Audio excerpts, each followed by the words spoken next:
بسم اللہ الرحمن الرحیم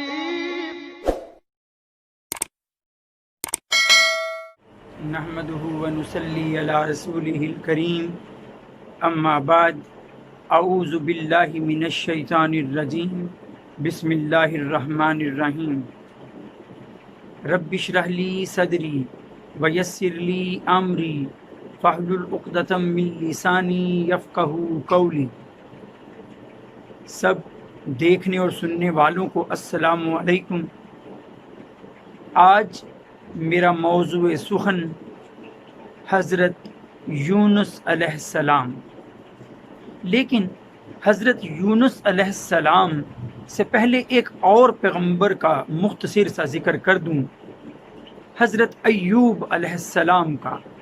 حضرت ایوب علیہ السلام کا صبر جو ہے وہ مشہور ہے۔ شیطان نے عذر پیش کیا تھا کہ ان کے پاس بہت سا مال و دولت ہے، اسباب ہیں، اس لیے جو ہے یہ شکر گزار ہیں۔ اگر ان کے پاس جو ہے وہ یہ مال و اسباب نہ ہو تو یہ اللہ کے شکر گزار نہ رہ پائیں گے۔ اللہ تعالیٰ نے جو جانور دے رکھے تھے وہ واپس لے لیے، چھین لیے، ہلاک کر دیے۔ اولاد جو دے رکھی تھی وہ یکے بعد دیگرے جو ہے وہ فوت ہو گئی، مال و اسباب تباہ ہو گئے۔ لیکن حضرت ایوب علیہ السلام کہا جاتا ہے کہ تقریباً 13 سال ان مصائب و تکالیف کو جھیلا، برداشت کیا۔ بیماری نے اس دوران پکڑ لیا، اور ایسی بیماری کہ لوگ آپ سے دور ہو گئے، بچھڑ گئے، صرف ایک بیوی ساتھ رہ گئی، لیکن صبر کا دامن آپ نے نہیں چھوڑا۔ اللہ نے قرآن مجید میں فرمایا ہے اِنَّا وَجَدْنَاهُ صَابِرًا، ہم نے صبر کرنے والا پایا اس کو۔ صبر جو ہے ان کا مشہور ہے اور ضرب المثل بن چکا صبر ایوب، لیکن وہ صبر انہیں اللہ کی مدد سے ہی جو ہے وہ حاصل رہا۔ وہ دعا کیا کرتے تھے کہ اللہ تعالیٰ نے قرآن میں فرمایا ہے کہ وہ وقت یاد کرو جب ایوب نے اپنے رب کو پکارا تھا۔ کیا پکارا تھا؟ انی مسنی الضر وانت ارحم الراحمین، کہ اے میرے رب مجھ پر رحم فرما، مجھے بیماری نے آ لیا، مجھے تکلیف نے آ لیا کہ تو سب سے بڑھ کر رحم کرنے والا ہے۔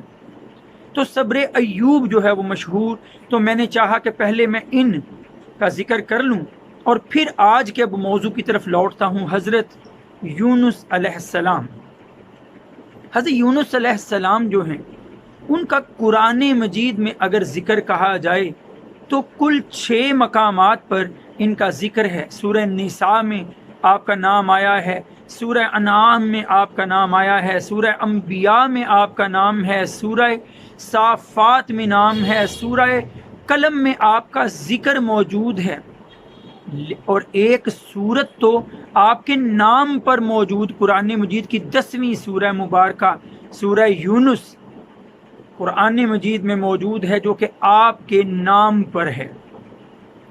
قرآن مجید کی 4 سورتوں میں صرف نام آپ کا آیا ہوا ہے، سورہ نساء ہو، سورہ انعام ہو، یا اور سورہ صافات وغیرہ ہوں، لیکن 2 صورتیں ایسی جن میں ذرا تھوڑا مفصل آپ کا ذکر ہمیں ملتا ہے۔ وہ ذکر آپ کو سورہ انبیاء میں بھی ملے گا، سورہ صافات میں بھی جو ہے وہ ملے گا۔ جہاں تک ذکر ہے کہ کس علاقے کی طرف بھیجے گئے، تو عراق کا مشہور علاقہ نینوا کا شہر، اس طرف آپ کو مبعوث کیا گیا، اور صرف ایک بستی کی طرف جس کی کل آبادی جو ہے وہ 1,00,000 سے کچھ زائد تھی۔ اللہ تعالیٰ نے قرآن مجید میں خود فرمایا سورہ صافات میں کہ وَإِنَّ يُونُسَ لَمِنَ الْمُرْسَلِينَ، اور بے شک یونس اللہ کے بھیجے رسولوں میں سے تھے۔ وَأَرْسَلْنَاهُ إِلَى 100,000 أَوْ يَزِيدُونَ، ہم نے انہیں 1,00,000 یا اس سے کچھ زائد لوگوں کی طرف مبعوث فرمایا۔ اللہ نے خود سورہ صافات کی آیت نمبر 39 میں اور پھر اس کے بعد آیت نمبر 147 میں یہ ذکر فرما دیا ہے۔ جس علاقے کی طرف بھیجے گئے وہاں جو ہے بت پرستی اور شرک عام تھا، آپ نے واض و نصیحت کی، مسلسل جو ہے وہ ان کو بتاتے رہے حق باتیں۔ 28 سال کی عمر میں آپ جو ہے مبعوث کیے گئے اس علاقے کی طرف، اور پھر جو ہے 40 سال تقریباً آپ نے 781 قبل مسیح سے 741 قبل مسیح تک آپ نے ان کو تبلیغ فرمائی، لیکن جواب مثبت نہیں مل سکا۔ حضرت یونس علیہ السلام دل برداشتہ جب ان سے ہوئے، اللہ تعالیٰ کی طرف سے حکم آ گیا کہ 3 دن ان سے کہہ دو یہ مزے کر لیں، پھر ان پر اللہ کا عذاب آ کر رہے گا۔ آپ نے انہیں ڈرایا، لیکن انہوں نے پہلے لوگوں کی طرح مذاق ہی لیا عذاب کی بات کو، اور حضرت یونس علیہ السلام جو ہے ان کے رویے سے دل برداشتہ ہو کے وہاں سے نکل گئے، اور وہاں سے نکل کر تیونس کے علاقے کی طرف جو ہے وہ چل دیے، جو ہے ترشیش کا علاقہ اس وقت کہلاتا تھا۔ اب حضرت یونس علیہ السلام وہاں سے نکلنے کے بعد پہلے تو ٹھہر گئے کہ دیکھوں میں نے جو عذاب کہا ان پر عذاب کیسے آتا ہے، اور وہ لوگ اب یہ دیکھنے لگے کہ یہ شخص ایسا شخص تھا، یونس جو ہے ایسا شخص تھا جس نے کبھی جھوٹ نہیں بولا تھا، تو کہیں اس کی عذاب کی بات بھی درست نہ ہو۔ لوگوں نے کہا ایسا کرتے ہیں، دیکھتے ہیں کہ رات کو اگر تو یہ نکل جاتا ہے علاقے سے تو اس کا مطلب عذاب آنا ہوگا، اور اگر یہ یہیں موجود رہتا ہے تو عذاب کوئی نہیں آنا۔ لوگوں نے ایسا ہی کیا، رات کو دیکھا گیا تو حضرت یونس علیہ السلام کہیں بستی میں موجود نہ ملے، تشویش بڑی۔ صبح اٹھے تو جو ہے وہ آندھی طوفان کے اثرات، کالی بدلیاں جو ہے وہ چھا گئیں۔ اب وہ باگے گھر بار کو چھوڑ کے میدان جنگل کی طرف بھاگے، استغفار کرنے لگے، اللہ سے عہد کرنے لگے کہ ہم یونس پر پختہ ایمان لائیں گے، اللہ ایک بار ہمیں معاف فرما دے، ایک بار ہم سے اس عذاب کو ٹال دے۔ اللہ تعالیٰ نے جو ہے اس مرحلے کو بیان فرمایا قرآن مجید میں۔ آپ دیکھیں سورہ انبیاء کی آیت نمبر 87 میں ذکر ہے، وَذَنُّونَ، اور اس مچھلی والے کا ذکر کرو، حضرت یونس علیہ السلام کا ذکر کرو، اِذ ذَهَبَ مُغَاضِبًا، جب وہ غصے کی حالت میں چلے گئے وہاں سے، فَظَنَّ أَن لَّن نَّقْدِرَ عَلَيْهِ، اور وہ یہ سمجھے کہ شاید ہم ان پر قدرت نہیں رکھتے۔ اللہ تعالیٰ نے ان بستی والوں کی توبہ قبول کر لی اور جو ہے معاف فرما دیا۔ قرآن مجید میں اللہ نے خود ذکر فرمایا ہے اس بات کا کہ کیوں ایسا نہیں ہوتا کہ بستیوں کو جنہیں عذاب سے ڈرایا جاتا ہے وہ ایمان لائیں اور ان کا ایمان انہیں نفع دے۔ دیکھو جس طرح جو ہے یونس کی قوم نے ایمان کو قبول کر لیا عذاب سے ڈرتے ہوئے، اور ہم نے ان کو نجات دے دی، بخش دیا۔ یہ واحد قوم ہے جس پر عذاب آ کر ٹل گیا۔ اب حضرت یونس علیہ السلام جو ہے وہ سہم رہے تھے، میں واپس جاؤں گا تو جھوٹا کہہ کے کہیں مجھے قتل نہ کر دیں۔ وہ وہیں سے میں نے عرض کیا تیونس کی طرف چلے گئے، رستے میں سمندر پڑ گیا، کشتی میں سوار ہوئے، وہ کشتی عین جو ہے سمندر کے درمیان جا کے ہچکولے کھانے لگی، بھنور میں پھنس گئی۔ اور مشہور یہ تھا کہ کشتی میں جب کوئی ظالم جابر شخص یا جو کوئی اپنے مالک سے بھاگا ہوا غلام ہو وہ سوار ہو تو کشتی جو ہے یوں ڈولتی ہے۔ اب حضرت یونس علیہ السلام نے خود کو پیش کر دیا، میں بھاگا ہوا ہوں، لیکن وہ آپ کی نیک نامی سے کشتی والے آگاہ تھے، انہوں نے فساہم، انہوں نے قرآن اندازی کی، لیکن ہر بار حضرت یونس علیہ السلام کا نام ہی نکلتا رہا۔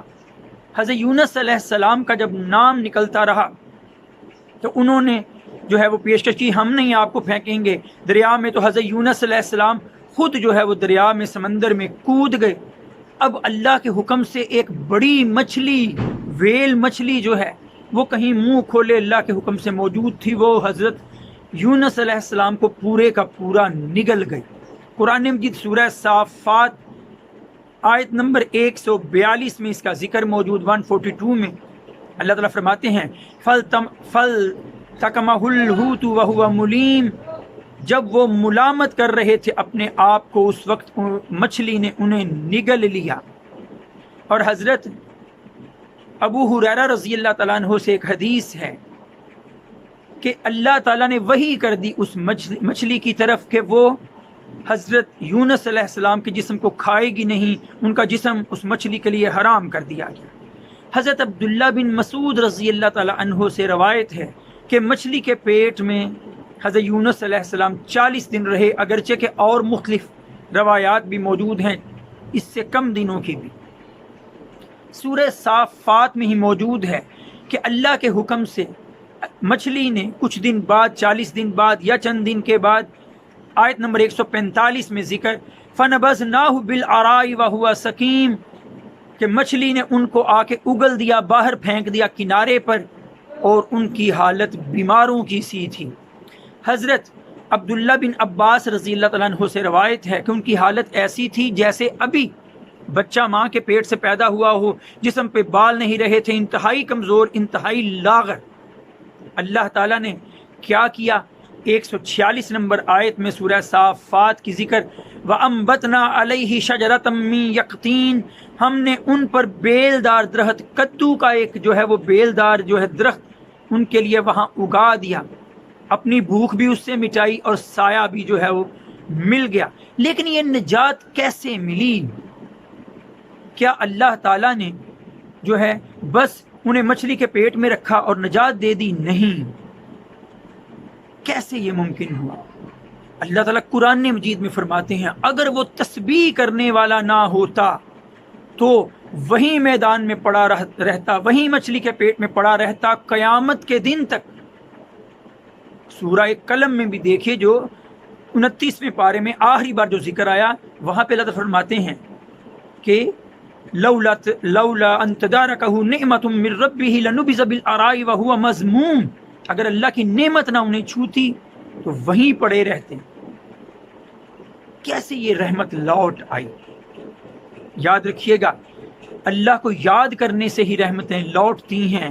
حضرت یونس علیہ السلام اس مچھلی کے پیٹ کے اندھیروں میں اللہ کو پکارتے رہے۔ اللہ نے خود اس کا ذکر فرمایا سورہ انبیاء کی آیت نمبر 87 اور 88 میں، 87 88 میں، فنادا فی الظلمات وہ پکارا پھر ان اندھیروں میں، مچھلی کے پیٹ اور سمندر کے اندھیروں میں پکارے حضرت یونس علیہ السلام، اللہ الہ الا انت سبحانک انی کنت من الظالمین، اے اللہ تیرے سوا کوئی عبادت کے لائق نہیں، میں ہی خود پر ظلم کر بیٹھا۔ یہ آیت کریمہ جسے نام دیا جاتا ہے، اس کا ورد کرتے رہے، یہ پڑھتے رہے۔ فاستجبنا لہ ہم نے جو ہے قبول کی اس کی پکار، اللہ فرماتے ہیں ہم نے اس کی پکار قبول کر لی، اور ہم نے وَنُنَجِّينَاهُ اور ہم نے اس کو نجات دے دی، من الغم وَنَجَّيْنَاهُ من الغم اور ہم نے اس کو نجات دے دی غم کے ان حالات سے، وَكَذَلِكَ نُنْجِي الْمُؤْمِنِينَ اور ہم اسی طرح نجات دیتے ہیں ایمان والوں کو۔ حضرت سعد بن مالک رضی اللہ تعالیٰ عنہ سے ایک روایت ہے، حدیث ہے کہ انہوں نے نبی کریم صلی اللہ علیہ وسلم سے دعا جو ہے اس بارے میں پوچھا کہ کیا یہ دعا، کیا یہ آیت کریمہ لا الہ الا انت سبحانک انی کنت من الظالمین، کیا یہ صرف حضرت یونس علیہ السلام کے لیے خاص تھی؟ تو حضرت محمد صلی اللہ علیہ وآلہ وسلم نے فرمایا کیا تم آیت نہیں دیکھتے کہ اس کے آخری حصے میں ہے وَكَذَلِكَ نُنْجِي الْمُؤْمِنِينَ کہ ہم اسی طرح ایمان والوں کو بھی نجات دیتے ہیں۔ تو جو کوئی بھی، اسی حدیث میں ذکر آتا ہے، جو کوئی بھی حضرت یونس علیہ السلام کے الفاظ کے ساتھ، دعا کے الفاظ کے ساتھ دعا کرے گا، وہ دعا یقینی طور پہ قبول ہوگی۔ اب ایک سوال ذہنوں میں اٹھتا ہے، وہ بھی کلیئر کرنا چاہوں گا کہ کوئی کہے مچھلی کے پیٹ میں اتنے دن رہنے کے بعد بھی زندہ رہے، تو میں نے ابھی تو ایک حدیث پیش کی کہ حضرت ابو ہریرہ رضی اللہ عنہ نے فرمایا کہ مچھلی کو وحی کر دی گئی کہ مچھلی کے لیے ان کا جسم جو ہے وہ حرام ہے، وہ انہیں کھائے گی نہیں۔ پھر ایک اور حدیث جابر بن عبداللہ رضی اللہ تعالیٰ عنہ فرماتے ہیں کہ نبی کریم صلی اللہ علیہ وسلم نے ہم 300 سواروں کا ایک لشکر روانہ کیا جو ہے ابو عبیدہ بن جراح کی قیادت میں۔ رستے میں ہمارے پاس مال و اسباب ختم ہو گیا، کھانے کی چیزیں نہ رہیں، اللہ نے اس سمندر کے ساحل پر، دریا کے ساحل پر ایک بڑی مچھلی پھینک دی جسے بعد میں عنبر کا نام جو ہے وہ دیا گیا، اور ہم نے 15 دن صبح و شام اس کا گوشت کھایا اور پھر بھی ختم نہ ہوا۔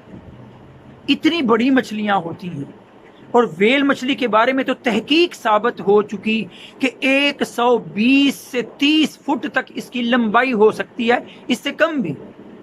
اور پھر دیکھیے تاریخی واقعات نے ثابت کر دیا. پہلے سائنس کہتی تھی یہ شاید کوئی تمثیلی، یہ شاید کوئی ڈرامائی صرف قصہ ہے. نہیں، آج سائنس مان چکی.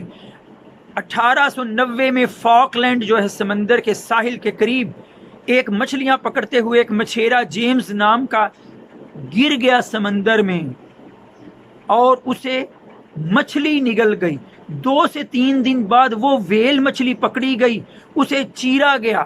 تو 2-3 دن کے بعد بھی وہ جیمز نام کا بندہ اندر زندہ موجود تھا اور اس کا کچھ علاج ہونے کے بعد بالکل ہٹا کٹا ہو گیا، صحیح ہو گیا. موجودہ دور میں ہی دیکھیے صرف کوئی نصف صدی پہلے 1958 میں اسی فاکلینڈ کے اندر جو ہے ایسٹرن سٹار کا نام ایک جہاز کا تھا، ایسٹرن سٹار نامی ایک جہاز، اس پر سوار جو بارکلے نامی ایک ماہی گیر تھا وہ گر گیا سمندر میں اور اسے ویل مچھلی نگل گئی. کوئی 2-3 دن کی تلاش کے بعد وہ ویل مچھلی پکڑی گئی، اس کو چیرا گیا اور اندر سے جو ہے وہ بارکلے نامی شخص زندہ سلامت نکل آیا.